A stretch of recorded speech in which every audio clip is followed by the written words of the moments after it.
Natatanda mo nung si Kristo nakapako sa krus, di ba merong isang pusakal na magnanakaw na kasama niyang ipinako? Kung yun pinatay agad, hindi na siya maliligtas.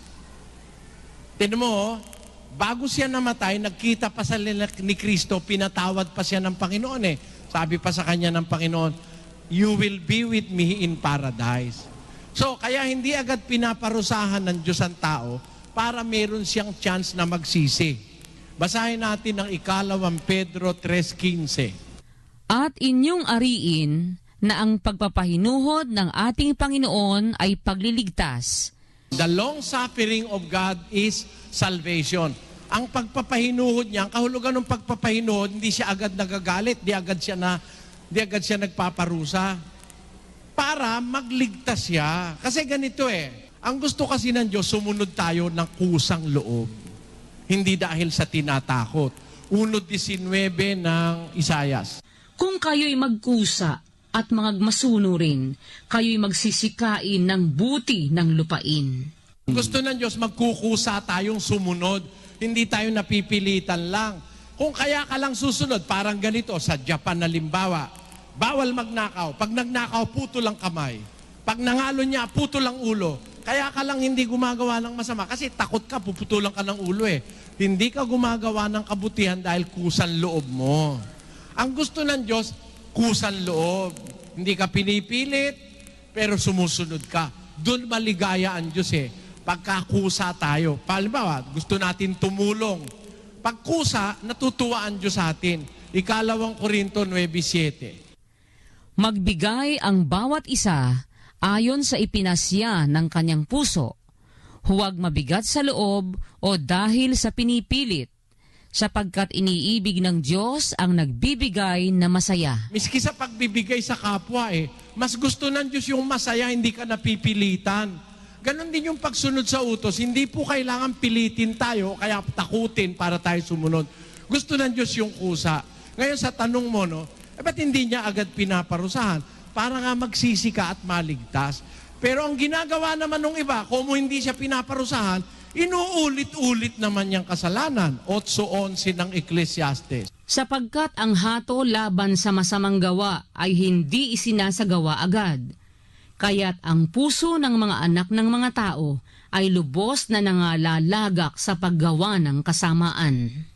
Kung hindi agad pinaparusahan, ulit-ulit naman umaabuso. Ganyan ang tao.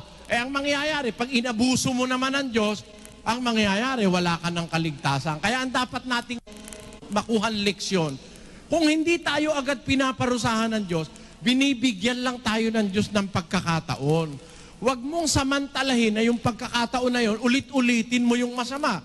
Kasi pag pinaulit-ulit natin yon, Hebreo 10:26, basa.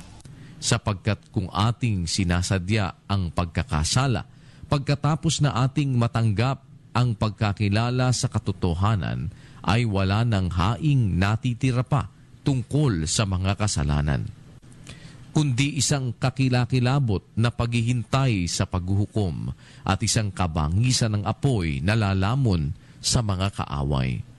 Yan po ang masaklap niyan. Pagka sinadya natin ng sinadya, ayaw natin talagang pakinggan ng Diyos, apoy na ang pupuntahan natin.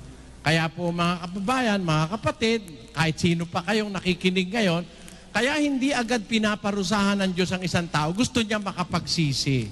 Pag nagsisi, makakaroon ng kapatawaran. Gusto niya kasi lahat tayo maligtas Timoteo 2:4. Na siyang may ibig na ang lahat ng mga tao'y mga ligtas at mga kaalam ng katotohanan. Gusto ng Diyos maligtas tayo. Kung minsan tayo lang ang ayaw Matigas ang ulo natin.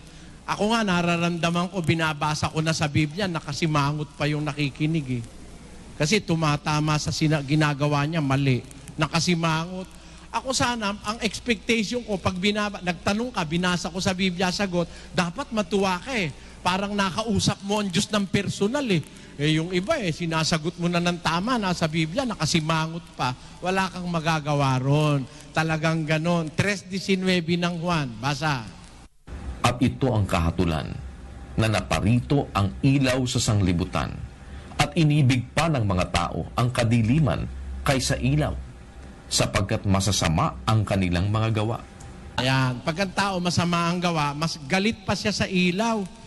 Ayaw niya ng ilaw, gusto pa niya mas dilim pa, yung masama pa ang gusto niya. Yan ang ikinalulungkot kong sabihin. Pero may magandang balita po ang Diyos para sa atin.